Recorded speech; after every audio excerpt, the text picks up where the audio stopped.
वह शक्ति अंबिका देवी है। अब ये क्या कह रहा है अब देखो कमाल की बात है, देवी प्राण के अंदर तीसरे सदन है। ब्रह्मा जी अपने पुत्र नारद को बताता है कि बेटा मैं जब उठकर पहले करोड़ के पूर्व में बैठा था और ये मेरा शरीर था, मुझे नहीं मालूम मैं तीसरे उत्पन्न कर दिया, मेरा शक्ति करता कौन है, मैं कुछ नहीं जानता। अब ये बता अपने स्वास्थ्य की चीज करती तो अब तक कह रहा है कुछ सच्चे कुछ झूठी। इसलिए परमात्मा जो प्रथम बार आए थे वो इस ब्रह्मा से मिले, विष्णु जी से मिले, शिव जी से मिले, उनको सृष्टि रचना सारी कथा सुनाई थी। उन्होंने एक बार तो स्वीकार किया था कि काल प्रेरणा से मार्ग के ज्ञान को रिजेक्ट कर दिया था। अब वो सुना हुआ ज्ञान यहाँ कुछ अटकलबाजी कर रहा है। परमात्मा ने तो ये बता रखा है कि इस काल में गुरु काल को खा लिया था, बुरी नीयत है वो उसके पेट में चली गई थी, फिर उसको परमेश्वर ने आकर निकाली थी, तो पत्नी पत्नी रूप पर है लगी थी। अब ब्रह्मा जी इसको दूसरे ढंग से कह रहा है कि सदा शिव ने उसने सरदार का पता है कि उसने अपने शरीर से एक स्त्री उत्पन्न की जो कभी उसके अंग से अलग होने वाली नहीं थी। अब ये देखिए उसमें एक आपकी रहकर स्वेच्छानुसार न करने वाले सदाशिव ने अपने विग्रह से स्वयं ही एक स्वरूप भूता शक्ति की सृष्टि की जो उनके अपने शरीर से कभी अलग होने वाली नहीं थी। वो कौन है? उसका शक्ति को प्रधान भी कहते हैं। ये प्रधान शब्द रखिए याद, प्रकृति भी याद रखना। ये प्रधान और प्रकृति शब्द आपके श्रीमद् भगवद गीता के अंदर शब्द करेगा कि दुर्गा और काल के संयोग से ब्रह्मा विष्णु महेश की उत्पत्ति हुई। वहां प्रधान और प्रकृति शब्द है। ये समझना कौन है ये प्रधान? ये कह रहे हैं उसी को प्रधान प्रकृति गुणवती माया के बीच तथा की जमीन तथा विकार तो वह शक्ति अंबिका कहेगी, उसी को प्रकृति सर्वेश्वरी और ब्रह्मा विष्णु महेश की माता उनको उत्पन्न करने वाली निरुक्ता और कारण भी कहते हैं। सदाशिव द्वारा प्रगति हुई या उसके शरीर से निकली हुई उस शक्ति के 8 उदाए अष्टंगी, 3 पुत्र अष्टंगी जाए, ब्रह्मा विष्णु शिव नाम जलाए। 600 वर्ष पहले वाले पिताजी तो आज हमारे पुत्र सदग्रंथ उसको सैकल करे, समर्थन करे भगवान की वाणी का। और जिनको संस्कृत भी नहीं यहाँ चूड़ा बताया करते और गुरु जी हमारे क्या जाने दान दुलार वो संगत थे, संगत प्रत्येक किसी दूसरी भाषा जानते, उसे किसी बच्चों की भाषा जानते, याद रखा था। अब संभालो पुण्यात्मा आपका कल्याण हो जाए।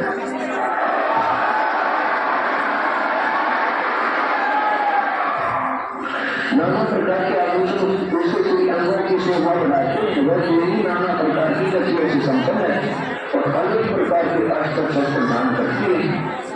एकाकी होकर जो है माया शरीर को साथ अनेक हो जाती है। ये तो सदाशिव है, वो भी परम पुरुष ईश्वर शिव शंभु और महेश्वर कहते हैं।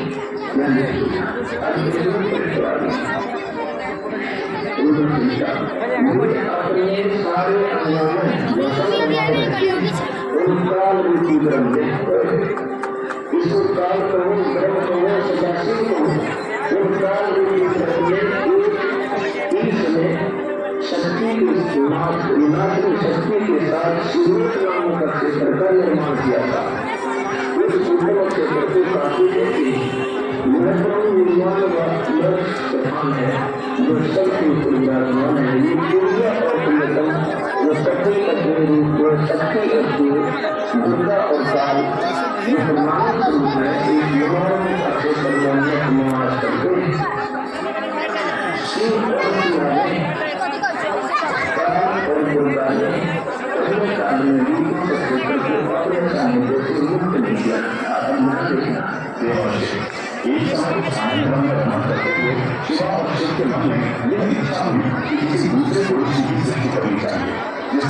ओ भगत जी दोनों का नाम कीजिए, रिकॉर्डिंग करते हैं। ऐसा निश्चय करके शक्ति सहित सर्वव्यापी परमेश्वर शिव ने अपने वाम हाथ के 10वें अंग पर अमृत भर दिया। वहां से जिसका नाम के अध्याय 7 पर ब्रह्मा जी ने कहा कि तत्पश्चात कल्याणकारी परमेश्वर शाम सदाशिव ने पूर्णवत प्रयत्न करके मुझे अपने दाहिने अंग से उत्पन्न किया। दर्शकों, शिव पुराण के इस प्रमाण से यह तो सिद्ध हो गया कि ब्रह्मा और विष्णु की उत्पत्ति दुर्गा अर्थात कालरूपी ब्रह्म से हुई। लेकिन शिव की उत्पत्ति कैसे हुई इसमें तो लिखा हुआ है, जिसके कारण उसने यहाँ शिव से शिव की उत्पत्ति नहीं लिखा, जबकि यह सदाशिव यानी कालरूपी ब्रह्म संपूर्ण शिव से अलग है, जिसका प्रमाण इसी शिव पुराण के विद्यावेश्वर संहिता अध्याय 10 में है, जिसमें ब्रह्मा और विष्णु ने पूछा, प्रभु सृष्टि आदि 5 चीजों के लक्षण क्या है, वो हम दोनों को बताइए। भगवान शिव बोले, मेरे कर्तव्यों को समझना अत्यंत गहन है, तथापि मैं कृपापूर्वक तुम्हें उनके विषय में बता रहा हूँ।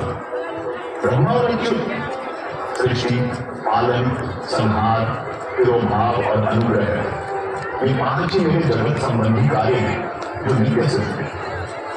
संसार की रचना का जो आरंभ है उसी को सर्ग या सृष्टि कहते हैं। पुत्रों, तुम दोनों ने तपस्या करके प्रसन्न हुए मुझ परमेश्वर से सृष्टि और स्थिति नामक 2 कृत्य प्राप्त किए हैं। ये दोनों तुम्हें बहुत प्रिय हैं। इसी प्रकार मेरी विभूति स्वरूप रुद्र और महेश्वर ने 2 अन्य उत्तम कृत्य संहार और तिरोभाव मुझसे प्राप्त किए हैं, परंतु अनुग्रह नामक कृत्य दूसरा कोई नहीं पा सकता। रुद्र और महेश्वर अपने कर्म को भूले नहीं हैं, इसलिए मैंने उनके लिए अपनी समानता प्रदान की है। वे रूप, वेश, कृत्य, वाहन, आसन और आयुध आदि में मेरे समान ही हैं। ये 5वां कौन है? ये 4 तो ब्रह्मा विष्णु महेश और रुद्र हो गए। इस महेश का इसी का एक सपना रुद्र और वो 11 रुद्रों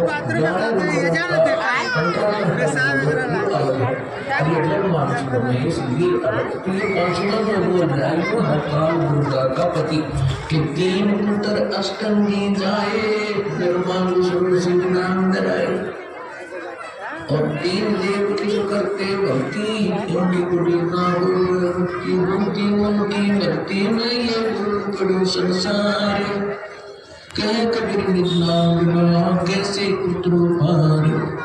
दर्शक, अभी आपने श्रीमद देवी भागवत और शिव पुराण में देखा इन तीनों देवताओं की उत्पत्ति को। चलिए अब आपको इसी का प्रमाण श्रीमद भगवद गीता जी में दिखाते हैं, जिसे ये नकली धर्मगुरु कथावाचक भी शिरोधार्य मानते। दर्शकों, गीता से इस रहस्य को जानने से पहले एक बार पवित्र शास्त्रों की झलक पुनः देख लेते हैं। उसके बाद गीता से प्रमाण देखने का अलग ही आनंद आएगा। देखिए, अब देखिएगा शिव पुराण, ये संक्षिप्त शिव पुराण सचित्र मोटा टाइप केवल हिंदी गीता प्रेस गोरखपुर से प्रकाशित है। इसके संपादक कौन है?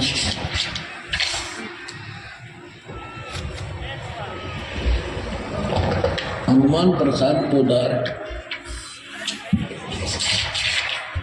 और ये गीता प्रेस गोरखपुर से प्रकाशित है।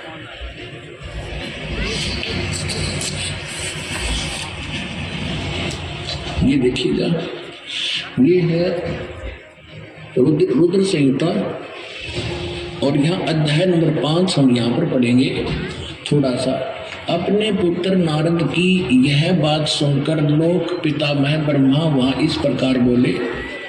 भगवान सदाशिव है वो मूर्ति, अर्वाचीन और प्राचीन विद्वान उन्हें वो ईश्वर कहते हैं। उस समय एकाकी रहकर स्वेच्छानुसार विहार करने वाले उस सदाशिव ने अपने विग्रह माने शरीर से स्वयं ही एक स्वरूप भूता शक्ति यानी दुर्गा की सृष्टि की, एक स्त्री की सृष्टि की, जो उनके अपने शरीर से कभी अलग होने वाली नहीं थी।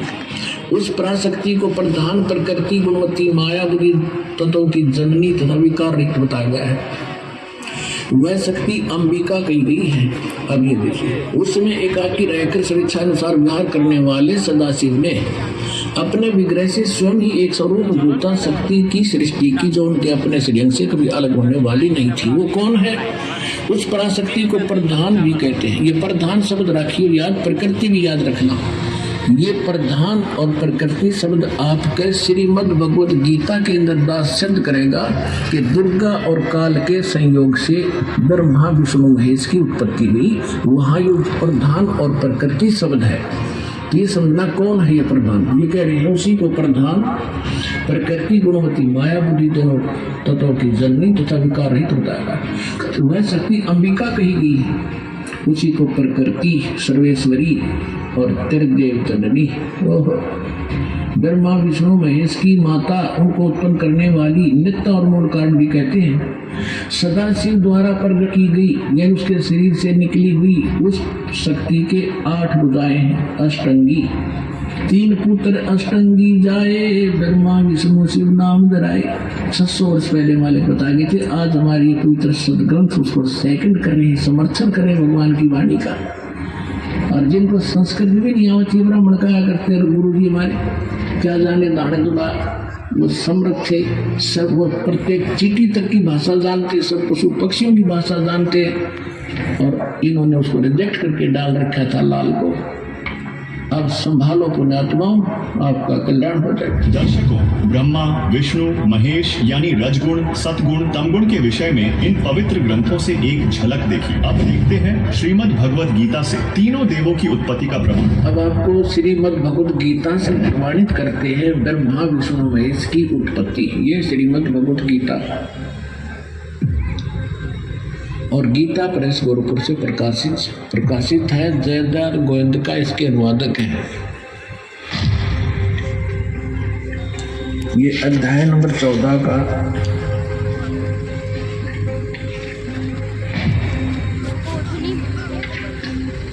अध्याय नंबर 14 का श्लोक नंबर 3 से 5 सुनाएंगे आपको।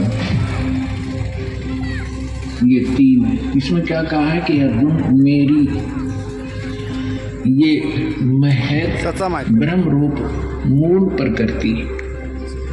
अब आपको दास ने श्रीमद् देवी भागवत के 3रे स्कंद में विष्णु जी कहते हैं अपनी माता दुर्गा को कि तुम शुभ स्वरूपा है, ये सारा संसार तुमसे उद्भासित हो रहा है। मैं ब्रह्मा और शंकर आपकी कृपा से विद्यमान है। हमारा आविर्भाव माने जन्म और तिरोभाव मन मृत्यु होता है। आप ही पूर्ण प्रकृति है। और इसमें रुद्र संहिता शिवपुराण के अंदर आपको दिखाया था कल कि इस सदाशिव काल रूपी ब्रह्म ने अपने ही विग्रह से वह सृष्टि निकाली, दुर्गा निकाली, और उसको प्रकृति भी कहते हैं। पहले उसको फिर ये दिखाते हैं आपको, देखिए। अब 14वें अध्याय के 3रे श्लोक में ये क्या कहता है कि अर्जुन ये काल बोल रहा है ब्रह्म, मेरी ये मूल प्रकृति सभी संपूर्ण भूतों यानी प्राणियों की योनि यानी गर्भाधान स्थान है, और मैं काल ब्रह्म उस योनि में गर्भ यानी चेतन समुदाय गर्भ को स्थापना रखता हूँ, और तत्व के सहयोग से सभी प्राणियों की उत्पत्ति होती है। चारों क्या कहा है ये अर्जुन, ये नाना प्रकार की सब योनियों में जितने भी मूर्तियाँ यानी शरीरधारी प्राणी हैं उत्पन्न होते हैं। प्रकृति यानी दुर्गा तो उनकी गर्भ धारण करने वाली माता है, और मैं बीज स्थापन करने वाला पिता। आगे देखो 5वें में ये अर्जुन सतगुण रजगुण और तमगुण, सतगुण विष्णु रजगुण ब्रह्मा तमगुण शिव जी, ये प्रकृति से उत्पन्न दुर्गा से उत्पन्न, और तीनों गुण रजगुण ब्रह्मा सतगुण विष्णु तमगुण शिव जी अविनाशी जीवात्मा को शरीर में फंसाए रखते हैं, बांधे रखते हैं कर्मा के अनुसार। अब हमने यहाँ से इतना ही।